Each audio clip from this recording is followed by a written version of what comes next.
respect to the children of the promise, you're talking about the promise to Abraham.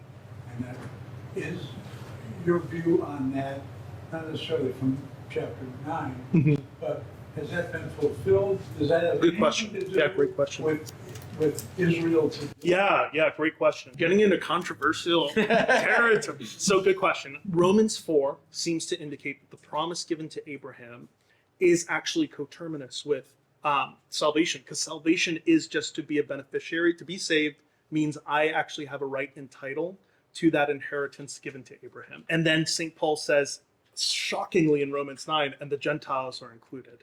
So what I think happens in the structure of salvation history is that elect Israel, the Israel within Israel, is expanded and reconfigured to then include the Gentiles. It's not that the church replaced Israel, but Israel just became the church.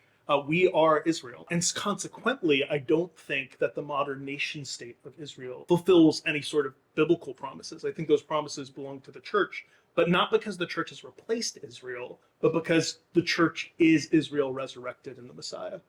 9 verse 4 refers to the promises.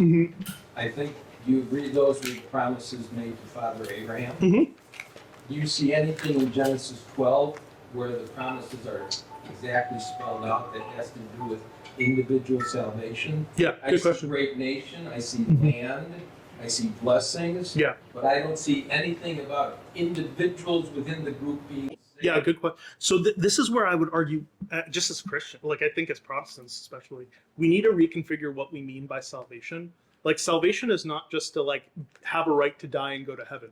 Salvation is actually to be destined for final resurrection and to inherit the renewed heaven and earth. And so the promise of the land and the promise of Abraham's offspring inheriting the land and such in Romans 4 is actually expanded to the world, because the land of Jerusalem then extends to embrace the whole earth.